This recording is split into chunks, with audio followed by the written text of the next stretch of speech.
दोस्तों, स्वागत है आपके अपने चैनल डीएल एग्जाम में। दोस्तों, आज 14 दिसंबर के जो इम्पोर्टेंट क्वेश्चन वो लेके आया हूँ, जो एग्जाम में बार बार रिपीट हो रहा है। हर शिफ्ट में इसी प्रकार के क्वेश्चन पूछे जा रहे हैं। तो क्वेश्चन बहुत ही ज़्यादा इंपॉर्टेंट हैं, क्योंकि easy question, one liner question ज़्यादा पूछे जा रहे हैं। ठीक है, क्योंकि ये प्री ओनली क्वालिफाई होने वाला है, इसलिए इस प्रकार के क्वेश्चन बहुत ज़्यादा पूछे जा रहे हैं। ठीक है, और इसी प्रकार के क्वेश्चनों से हार्ड क्वेश्चन बनते हैं, तो निश्चिंत रहिएगा। ठीक है, तो पहला क्वेश्चन है आज का। ये पहला क्वेश्चन स्क्रीन पर, जल्दी से इस क्वेश्चन का आंसर बताइएगा। बोला जा रहा 80 के 60% का 7/8 कितना होगा?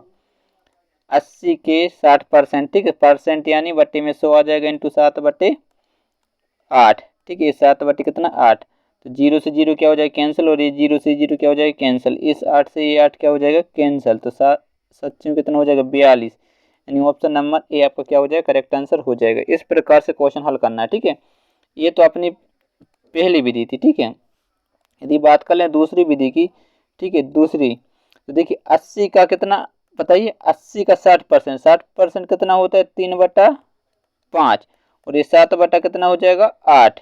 ठीक है, तो 8 से 8 ही कैंसिल होगा, 10, और 5 से काटेंगे 2 बार। ठीक है, तो फिर 70, 21, 21 दूनी कितना हो जाएगा? 42 हो जाएगा, अपना राइट आंसर हो जाएगा। इस प्रकार से भी क्वेश्चन को क्या कर सकते थे? सॉल्व कर सकते थे।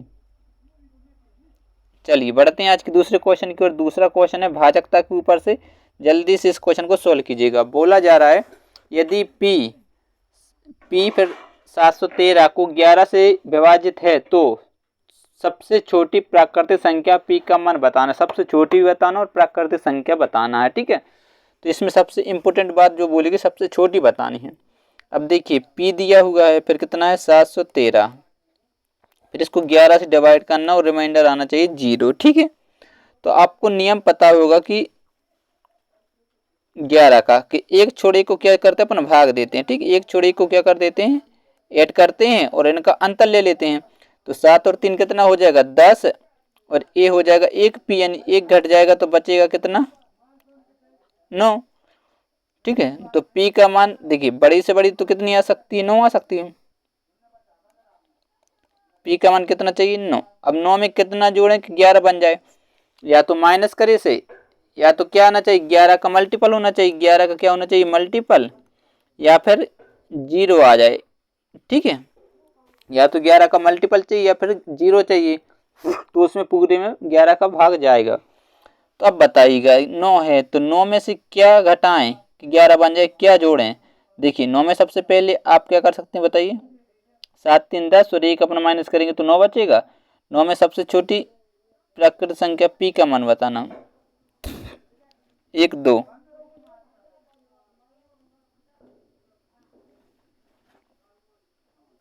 बताइए। यदि यहाँ पर 2 रखते तो कितना आएगा? 11, 11 आएगा। देखिए यहाँ आप बाय ऑप्शन भी रख सकते हैं। कैसे बाय ऑप्शन रख सकते हैं देख लीजिएगा। ठीक है, बहुत जल्दी से इसको कर सकते हैं। अब देखिए 9, अब ये कितना हो रहा बताइए? 7 और 3 10 हो रहा है 10, और इसका मान कितना है? 1 है।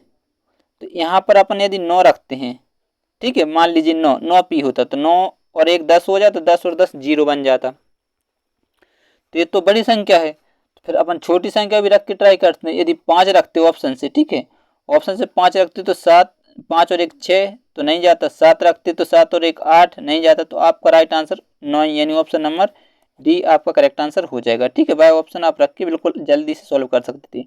अगला क्वेश्चन है, जल्दी से इस क्वेश्चन को सॉल्व कीजिएगा। बहुत अच्छा क्वेश्चन है। दो संख्याओं का लासा दिया हुआ है 48, और दोनों संख्याओं का अनुपात 1/2/3 है, तो संख्याओं का योग ज्ञात कीजिए। देखिए लासा दिया हुआ है, ठीक है, इनका जो एलसीएम दिया हुआ है आपके सामने।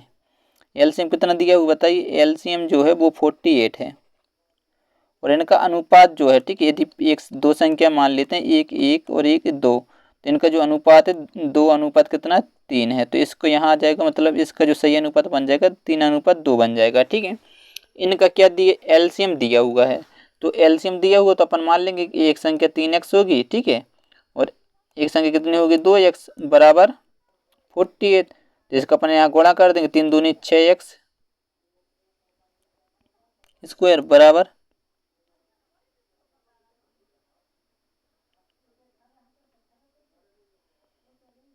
देखिए 3 दूनी 6, ये 48 हो जाएगा। तो यहाँ x की वैल्यू निकल आएगी 8 5 चलिए 8 48, x की वैल्यू कितनी आ गई 6।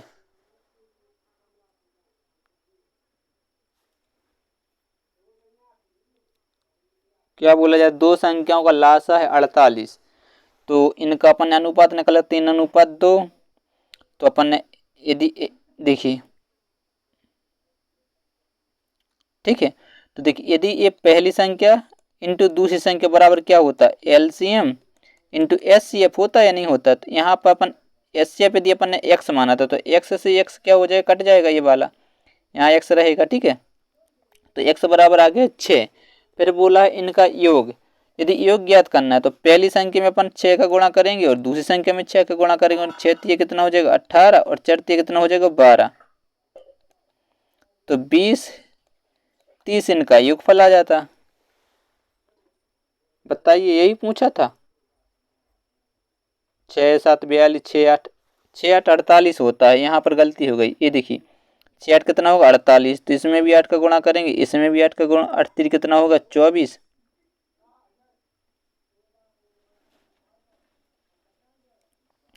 देखिए 8 5 चलिए 8 6 48 होता है, तो इसमें क्या कर देंगे 8 का गुणा कर देंगे और 8 का गुणा इसमें कर देंगे, तो 8 3 कितना होगा 24 और 8 दूनी हो जाएगा 16, मतलब 40 क्या हो जाएगा आपका राइट आंसर, यानी ऑप्शन नंबर बी बिल्कुल करेक्ट आंसर हो जाएगा। इस प्रकार से क्वेश्चन को आप बिल्कुल आराम से सॉल्व कर सकते थे, ठीक है, कोई दिक्कत वाली बात नहीं थी, सिंपल से क्वेश्चन थे।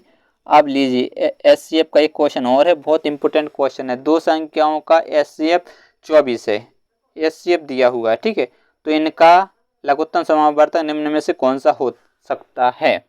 अब देखिए एचसीएफ दिया हुआ है,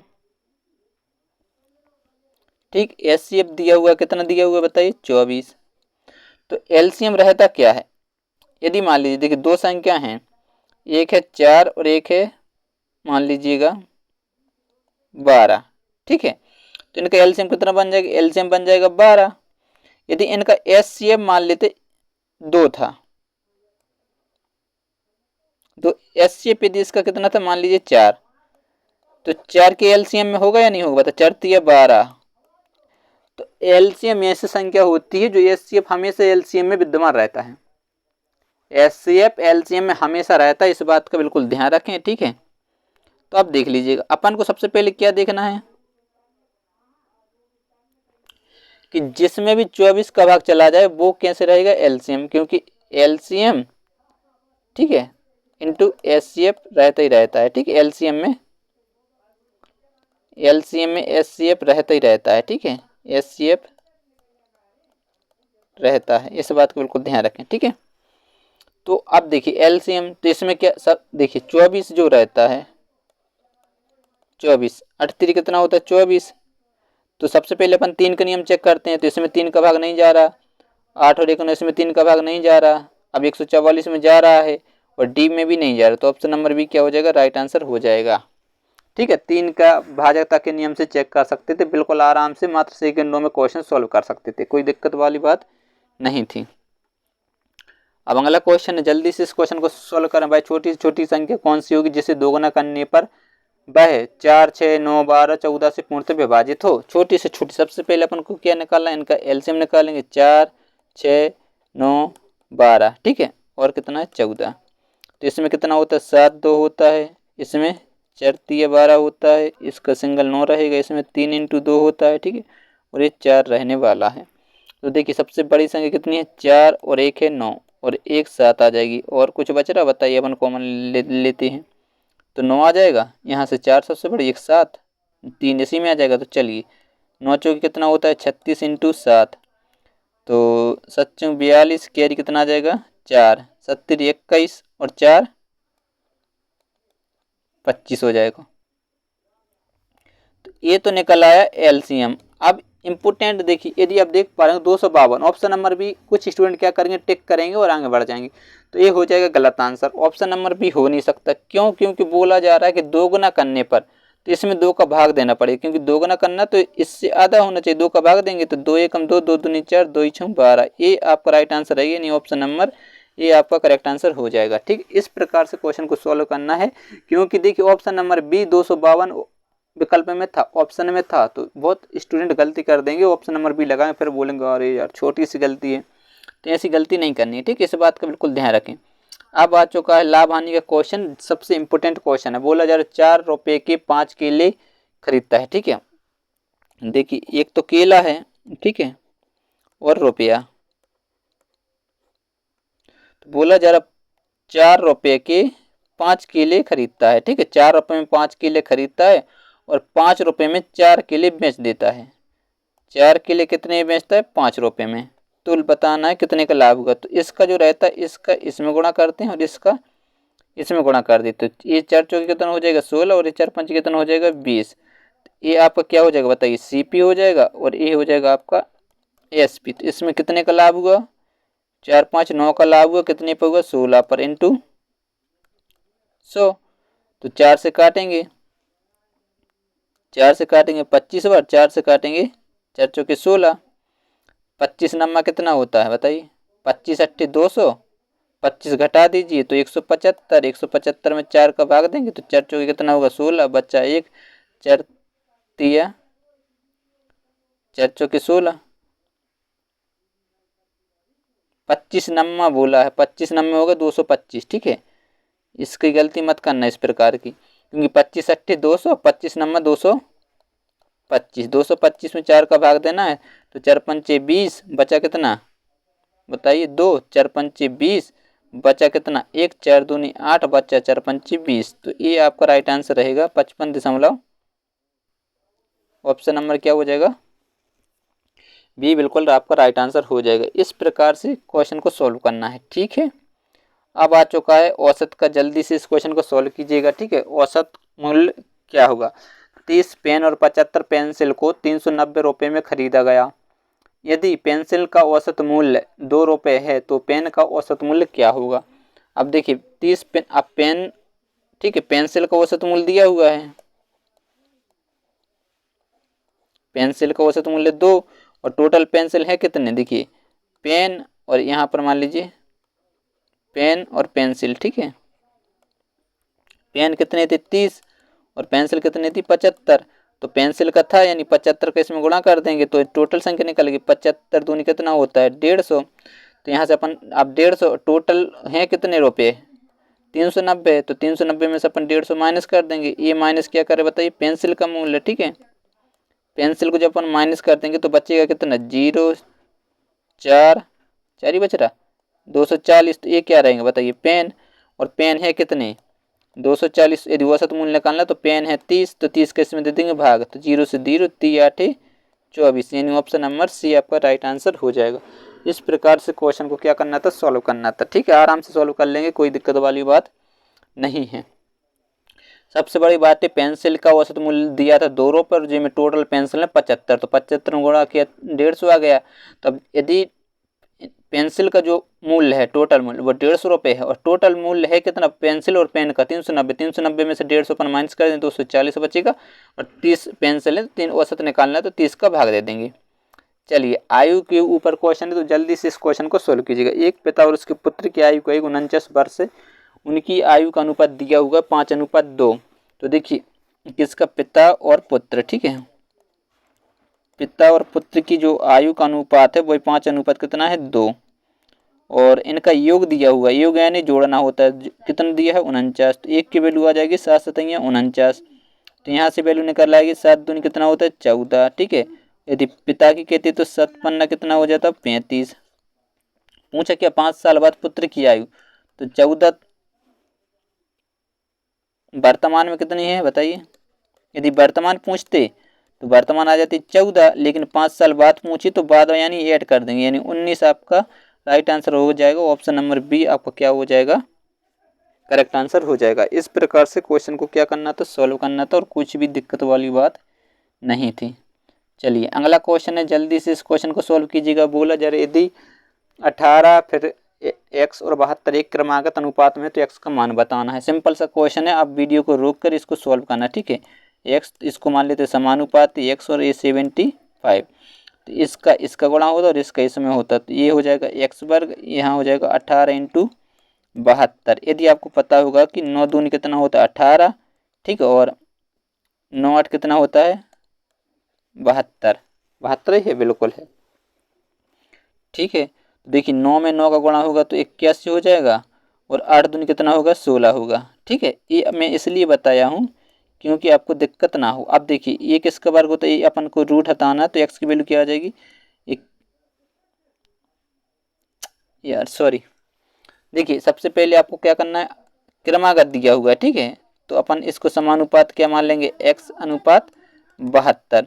तो इस इसका गुणा होगा और इस इसका गुणा होगा, तो ये एक्स वर्ग बन जाएगा। ये 18 इंटू कितना हो जाएगा 72। तो अब इसको किस प्रकार से लगते हैं, 9 दूनी 18, और इसको किस प्रकार से लगते थे 9 8 72। तो देखिए 9 9 का गुणा कर देंगे, 8 8, तो 9 नाम कितना हो जाएगा 81, और 8 दूनी कितना हो जाएगा 16। तो यहाँ से x की वैल्यू निकल आएगी। ठीक है, तो x बराबर निकालेंगे, इस पे अपन रूट कर देंगे।